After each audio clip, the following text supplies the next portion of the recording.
오늘은 종교개혁 주일입니다. 1517년 마틴 루터가 로마 가톨릭의 부패에 반기를 들면서 95개조 반박문을 발표하고 교회를 새롭게 하자는 운동이 시작된 날을 기념하는 날입니다. 그로부터 올해가 벌써 종교개혁 508주년이 되는 해입니다. 그날이 10월 31일이었기 때문에 교회에서는 매년 10월 마지막 주일을 종교개혁주일로 지킵니다. 이날을 전 세계의 교회가 지킬 정도로 중요하게 여기는 이유는 이 날이 교회의 생일과도 같기 때문입니다. 또 그 의미가 오늘 우리의 신앙생활에도 매우 중요한 역할을 하기 때문입니다. 종교개혁이 일어날 당시에 교회는 매우 잘못된 길을 가고 있었습니다. 초대교회 이후 오랜 세월이 흐르면서 교회는 성경에서 벗어난 미신적인 교리에 사로잡혀 있었고, 부정과 부패는 극에 달해 있었고, 사람들은 잘못된 가르침을 따라서 어려움을 겪고 있었습니다. 교회는 그 본질을 잃어버린 채 표류하고 있었던 겁니다. 이것을 보다 못한 교회의 지도자들이 교회의 본질을 회복하자면서 일으킨 운동이 바로 종교개혁입니다. 그래서 개혁자들은 아드 폰테스, 다시 말해서 근원으로, 본질로 돌아가자고 외쳤습니다. 그들이 돌아가자고 했던 것은 바로 성경이 가르쳐주고 있는 교회의 본 모습을 회복하는 일이었습니다. 그렇게 독일에서 시작된 마틴 루터에 의해서 시작된 개혁의 움직임은 유럽 각국으로 퍼져갔습니다. 영국으로, 스코틀랜드로, 네덜란드로, 프랑스로, 스위스로. 그 결과 개혁자들의 성향과 또 지역 문화에 따라서 루터교, 감리교, 침례교와 같은 교회들이 생겼고, 특히 장로교는 스위스 제네바에서 종교개혁을 주도한 장 칼뱅으로부터 시작이 됩니다. 전에는 흔히 요한 칼빈, 존 칼빈으로 불렸지만 그가 본래 프랑스 사람이었기 때문에 지금은 장 칼뱅이라 부르고 있습니다. 그 사람들이 박해와 기근을 피해서 신대륙으로 건너오면서 장로 교단이 세워졌고, 거기서 파송된 선교사들이 우리나라에 오면서 우리나라에도 교회가 세워지게 됩니다. 물론 우리나라에 교회가 세워진 것은 선교사들이 처음이 아니었습니다. 세계 선교 역사에 드물게 우리나라에는 선교사들이 오기 전에 이미 성경이 보급되어 있었고 자생적으로 교회가 세워져 있었습니다. 평안북도 의주의 청년들이 장사하러 중국에 갔다가 거기서 선교사들을 만나게 되고 그들에게 조선말을 가르쳐주면서 복음을 듣게 되고 세례를 받게 됩니다. 이후 선교사들을 도와서 성경 번역하는 일을 하게 됩니다. 바로 그 성경이 국내로 들어오게 되는 거죠. 그래서 최초의 장로교 선교사인 언더우드 목사님이 도착한 것이 1885년인데 1884년에 이미 소래교회가 세워져 있었습니다. 오늘날의 행정구역으로는 강화군이지만 그 당시에는 소래라고 불렀던 그 지역에 세워졌기 때문에 소래교회라고 불렀죠. 그 과정에 재밌는 이야기들이 참 많지만 그 이야기들은 차차 나누도록 하고요. 오늘은 이 정도로 요약해 보도록 하겠습니다. 어쨌든 이런 과정을 통해서 오늘날의 교회들이 세워졌기 때문에 종교개혁이 교회의 생일과도 같은 날이고, 또 성경으로 돌아가서 우리의 신앙을 새롭게 하자, 신앙의 본질을 회복하자고 하는 개혁자들의 외침, 오늘 우리의 신앙생활에도 꼭 기억해야 할 일이기 때문에 전 세계의 교회가 이 날을 기념하고 있는 것입니다. 오늘 바울이 하는 말도 바로 이와 같은 교훈을 주고 있습니다. 바울이 사역하던 때는 요즘처럼 교회가 세워져 있던 때가 아닙니다. 예수를 하나님의 아들이요 우리를 구원하신 분이라 믿는 사람들이 많은 박해를 받던 때입니다. 바울은 복음을 전하면서 생명의 위협을 느끼는 순간을 수도 없이 겪었습니다. 그걸 그는 고린도후서 11장에서 이렇게 기록하지요. 유대인들에게 40에서 하나 감한매를 5번 맞았으며 3번 태장으로 맞고 1번 돌로 맞고 3번 파선하고 일주야를 깊은 바다에서 지냈으며 여러 번 여행하면서 강의 위험과 강도의 위험과 동족의 위험과 이방인의 위험과 시내의 위험과 광야의 위험과 바다의 위험과 거짓 형제 중의 위험을 당하고 또 수고하며 애쓰고 여러 번 자지 못하고 줄이며 목마르고 여러 번 굶고 춥고 헐벗었노라.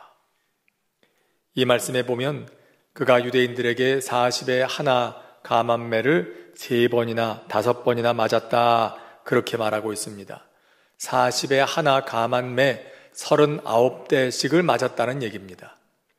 유대인들 사회에서는 40대 이상 때리는 건 사람에게 할 짓이 아니다. 그래서 꼭 40대까지는 때리지 못하게 했습니다. 그러다 보니까 유대인들이 눈 가리고 아웅하는 식으로요, 39대까지만 딱 때리고 조금 쉬었다가 또 39대 때리고 또 조금 쉬었다가 또 39대 때리고 이러는 겁니다. 그러니까 사실 자기들은 40대 이상 안 때렸다 그러지만 몇 대를 맞은 겁니까? 그렇게 39대씩을 3번, 4번 맞으면 이건 100여 대, 수백 대를 맞는 거나 마찬가지예요. 유대인들이 바울을 그렇게 고문했다는 겁니다. 돌로 1번 맞았다. 이거 돌 1번 맞은 것 같고 뭘 그러나 그럴지 모르지만 사도행전에 보면 바울이 사람들이 던지는 돌에 맞아가지고요, 정신을 잃고 쓰러졌는데 얼마나 그 상황이 심각했는지 사람들이 바울이 죽은 줄 알고 성 밖으로 내다 버렸다고 그랬어요. 근데 얼마 있다가 바울이 정신이 들어가지고 다시 성읍에 들어갔다, 이런 기록이 나와요. 죽을 뻔한 고비를 넘겼다는 뜻입니다. 수도 없이 이런 생명을 거는 일들이 있었는데 그것을 오늘 말씀에는 나는 날마다 죽는다는 말로 요약하고 있는 거예요. 매일이 그에게는 목숨을 거는 날들이었다. 날마다 나는 죽음을 경험하며 살고 있다. 언제 죽을지 모르는 삶을 하루하루 살고 있다. 여러분, 그가 이런 위험을 감수하는 이유가 뭐라고 합니까? 오늘 말씀은 고린도전서 15장에 기록된 말씀이죠. 고린도전서 15장은 우리가 알다시피 부활장이라고 불리는 부분입니다.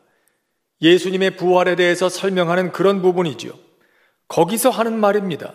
그러니까 바울이 이런 죽음을 눈앞에 두고서도 복음 전하는 일을 멈추지 않았던 이유, 포기하지 않았던 이유는 부활이 있기 때문이라는 겁니다.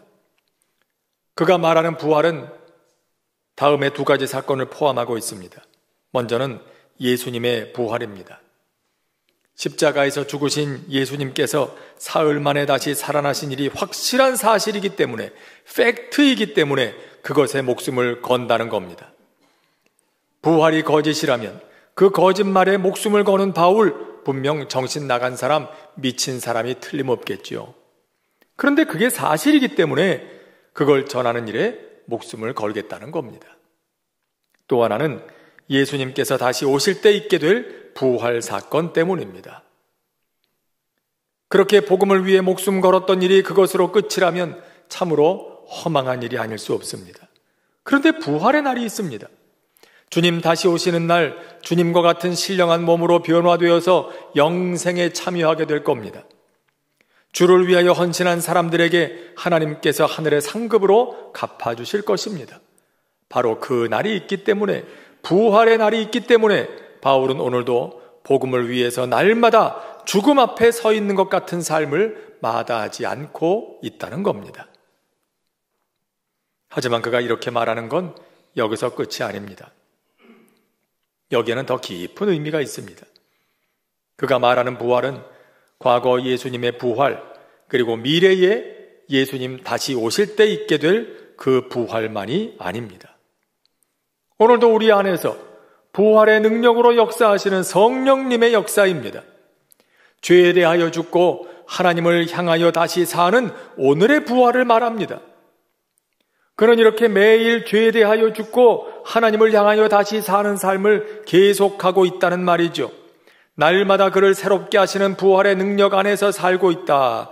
낡은 것은 벗어버리고 날마다 새롭게 되는 삶, 자신을 돌아보면서 하나님께서 기뻐하지 않으실 삶의 모습을 매일 내어버리고 하나님의 형상을 회복해가는 삶, 그것을 바울은 나는 날마다 죽는다는 말로 표현하고 있는 것입니다. 그의 간증이요, 그의 신앙 고백이죠. 그렇습니다. 이게 사실 개혁의 정신입니다. 종교개혁자들은 교회의 본질을 회복하자고 말하면서 동시에 교회는 날마다 개혁되어야 한다고 외쳤습니다. 본질을 회복하는 일은 한 번 하고 끝나는 것이어서는 안 된다는 겁니다. 날마다 계속되어야 할 거룩한 작업이라는 뜻입니다. 마태복음 13장에 보면 천국에 대한 예수님의 여러 비유 말씀들이 기록되어 있습니다. 그 가운데 밭에 뿌려진 씨앗의 비유가 있죠. 어떤 사람이 밭에 나가서 씨를 뿌리는데 어떤 건 길가에 떨어지고 어떤 씨는 돌밭에 떨어지고 어떤 씨는 가시덤불에 떨어졌다. 자, 근데 좀 이상한 게 있습니다. 분명히 이 사람은 밭에 씨를 뿌렸다고 그랬어요. 길가에다 뿌린 것도 아니고 돌밭 찾아가서 뿌린 것도 아니에요. 밭에다가 씨를 뿌렸다고 분명히 말씀해요. 그런데 왜 그 밭의 어떤 부분은 길가와 같이 단단하게 굳어져 있고 어떤 부분은 돌밭이 돼 있고 어떤 곳에는 가시덤불이 가득한 걸까요? 왜 좋은 땅은 그 가운데 일부밖에 없는 걸까요? 이유는 분명합니다.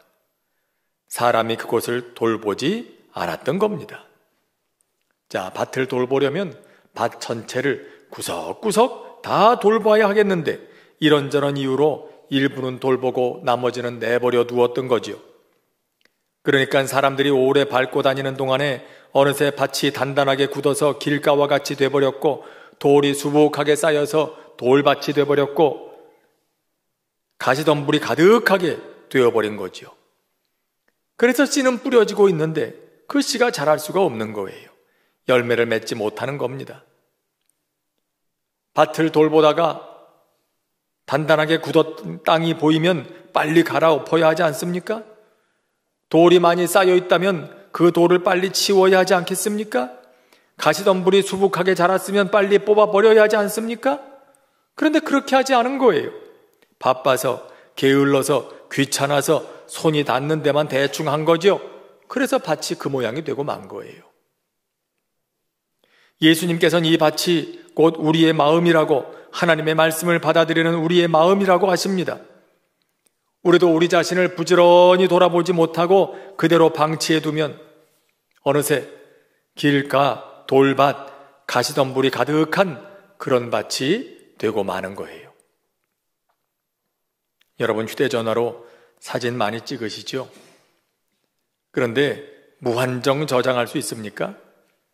메모리는 한정돼 있는데 더 이상 저장할 공간이 없으면 사진을 찍을 수가 없죠. 사진 찍으려고 하면 저장할 공간이 없습니다. 그런 메시지가 딱 나오면서 사진이 찍혀지지가 않아요. 어떻게 해야 합니까? 전에 찍은 사진들 지우고 저장할 공간을 만들어야죠. 낡은 사진들을 지우지 않으면 새로 찍은 사진을 저장할 수가 없어요. 우리의 삶도 그런 것입니다. 계속해서 하나님의 은혜를 받아들이고자 한다면 어느새 우리의 삶의 한 부분을 차지하고 있는 하나님이 기뻐하지 않으실 만한 것들을 지워버려야 합니다. 갈아엎어야 합니다. 내어버려야 합니다. 그래서 하나님의 은혜가 뿌리를 내릴 수 있는 공간을 만들어야죠. 부지런히 그렇게 해야 합니다. 그래서 보십시오. 하나님께서 우리 몸을 만드실 때요, 먹은 것이 있으면 그만큼 내어버려야 하게 만드셨습니다. 그래야 또 영양가 있는 것, 맛있는 것을 먹을 수가 있습니다. 그게 건강의 지표입니다. 그래서 병원에 가면 의사가 묻잖아요. 화장실은 규칙적으로 가십니까? 아니, 나는 화장실 가는 걸 왜 물어보나 싶지만 사실 아닌 거지요. 그래야 건강하니까.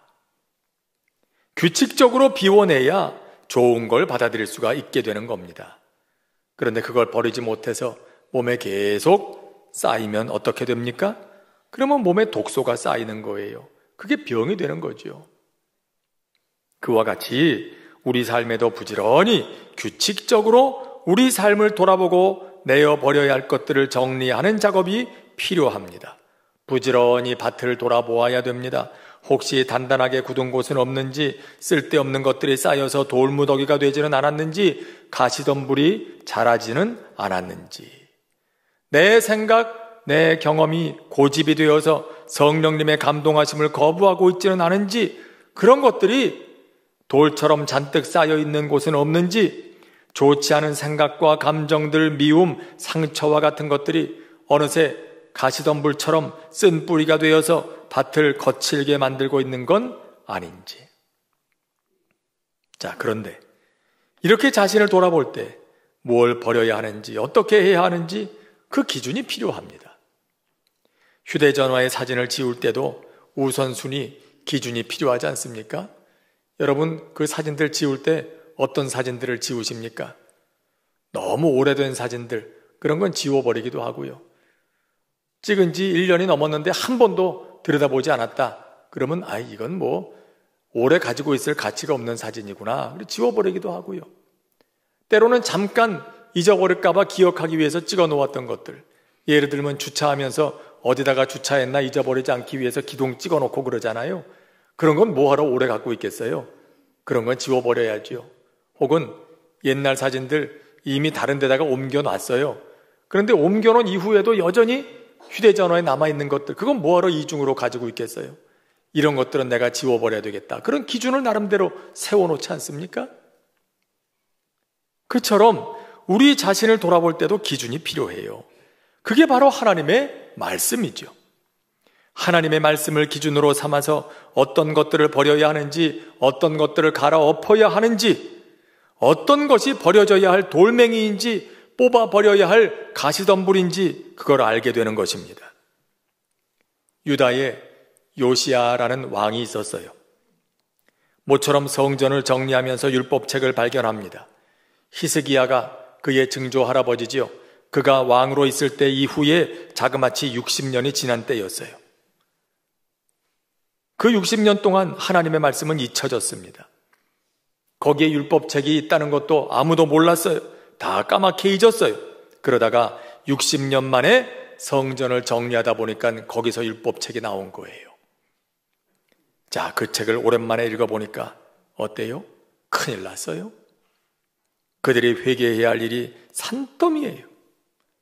거기에 도전받은 왕이 이렇게 했다고 하지요. 왕이 율법책의 말을 듣자 곧 그의 옷을 찢으니라.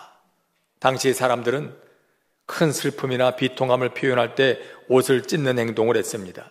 그러니까 요시야 왕이 그만큼 충격을 받았다는 뜻입니다. 왜 그렇습니까? 이제 깨닫게 된 거죠. 지금까지 그들의 삶이 얼마나 하나님 앞에서 잘못된 것이었는지 이제야 알게 된 겁니다. 전에는 왜 몰랐습니까? 하나님의 말씀을 몰랐으니까, 기준이 없었으니까, 그래서 몰랐어요. 그래도 되는 줄 알았습니다. 아무 문제가 없는 줄 알았습니다. 그런데 이제 기준이 딱 생겼습니다. 하나님의 말씀에 잣대에 대보니까 이게 보통 문제가 아닌 거지요. 그래서 개혁을 단행합니다. 성전에 있어서는 안 되는 이방 신상이나 물건들 다 내어버렸습니다. 곳곳에 세워져 있는 산당 철거해버렸습니다. 이방 신상들 다 부숴버리고 불태워버렸습니다. 멈췄던 절기 예배, 6월절과 같은 절기 예배를 다시 회복했습니다. 하나님의 말씀을 들으니 그때서야 무엇을 없애야 하는지, 무엇을 회복해야 하는지를 드디어 알게 되는 거죠. 여러분, 그래서 우리는 하나님의 말씀을 늘 가까이 해야 합니다. 말씀을 읽어라, 말씀을 배워라, 말씀을 가까이 해라. 귀에 못이 박히게 그렇게 잔소리하는 이유가 여기 있는 거예요. 그 기준이 없으면 잘못된 길을 가고 있어도 잘못된 줄 모르니까, 다 괜찮은 줄 아니까, 어느새 겉으로는 신앙인처럼 살고 있지만 속으로는 세상의 기준을 따라 살고 있기 때문에, 하나님의 기준이 없이 세상의 기준을 따라 살고 있기 때문에 하나님의 사람이 아니라 세상의 사람으로 살고 있는 거예요. 그러다가 망하는 거죠. 그리고 성령님께서 말씀을 통해 알게 하시면 고집 부리지 말고 내버려야 됩니다. 갈아 엎어야 됩니다. 오래전에 삼성의 이병철 회장이 경영혁신을 요구하면서 그랬다잖아요. 아내와 자식 빼고는 다 바꿔라 그랬다잖아요. 예수 믿는 사람들은 구원받는데 꼭 필요한 걸 제외하고는 다 바꿀 수 있는 유연성이 있어야 합니다. 그래서 바울이 디도에게 교회 일꾼 세울 때 이런 사람 뽑으라 하면서 권면한 것 가운데 이런 말씀이 있어요. 감독은 하나님의 청지기로서 책망할 것이 없고 제 고집대로 하지 아니하며. 꼭 감독에게만 해당되는 말씀이 아닙니다. 모든 성도들이, 하나님의 사람들이 그래야 한다는데 그 말씀 가운데 이거예요. 제 고집대로 하지 아니하며. 하나님의 사람은 고집이 세면 안 된다는 겁니다. 하나님께서 말씀하시면 다 바꿀 수 있어야 된다는 겁니다. 그래서 어느 목사님은 그분이 쓰신 책에서 이런 말씀을 했어요. 우리의 문제는 완고함에 있습니다. 고집스러움에 있습니다.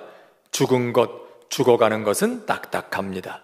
하지만 살아있는 것은 부드럽습니다. 여러분, 봄이 되어서 물이 올라오는 새로운 가지들을 보세요. 얼마나 부드럽습니까? 우리 몸에도 새로 돋아나는 살은 얼마나 부드럽습니까? 아기의 살은 얼마나 부드럽습니까? 그런데 죽은 세포가 모여있는 굳은 살은 얼마나 딱딱합니까? 죽은 건 딱딱해요. 하지만 살아있는 건 부드러워요. 여러분, 바울은 날마다 죽는다고 고백합니다. 단순히 날마다 죽을 것 같은 위험 속에 살고 있다는 걸 넘어서서 그는 하나님을 향해 살기 위해 날마다 죄에 대하여 죽는 삶을 살고 있다고 말합니다. 그래서 그는 말하는 겁니다. 나는 날마다 죽노라. 하나님을 향하여 살기 위해서 나는 날마다 나의 옛사람, 나의 죄를 향하여 죽음을 경험하고 있다. 오늘 우리는 어떻습니까? 하나님을 향하여 살기 위해서 날마다 죽어야 하는 우리의 옛사람의 모습이 있다면 뭐겠습니까? 종교개혁주의를 맞아서 하나님은 우리에게 물으십니다. 내게 있어서 그런 게 있다면 그게 뭐냐고 말입니다. 개혁자들이 날마다 새로워지기를 꿈꿨던 것처럼 날마다 죄에 대하여 죽고 하나님을 향하여 살아가는, 날마다 하나님 앞에서 새로워지는 믿음의 사람으로 살아갈 수 있게 되기를, 그래서 이 땅에 주님의 나라를 이루어갈 수 있게 되기를 주님의 이름으로 축복합니다. 기도하겠습니다. 은혜로우신 하나님 아버지, 종교개혁주의를 맞이하며 날마다 나는 죽는다고 이야기한 바울의 고백을 다시 생각합니다. 우리 또한 날마다 하나님을 향하여 새 생명으로 살아가기 위해 죄에 대하여 죽는 매일같이 그러한 죽음을 경험하는 저희들 되게 하여 주시고, 그래서 우리 안에 하나님의 형상이 새로워지고 주님의 나라가 이루어지고, 그런 우리를 통해서 이 땅에도 주님의 은혜가 전파되는 놀라운 역사를 이루어 주시옵소서. 예수님의 이름으로 기도합니다. 아멘. 주신 말씀 생각하며 기도하는 마음으로 다 함께 찬송가 283장을 부르겠습니다.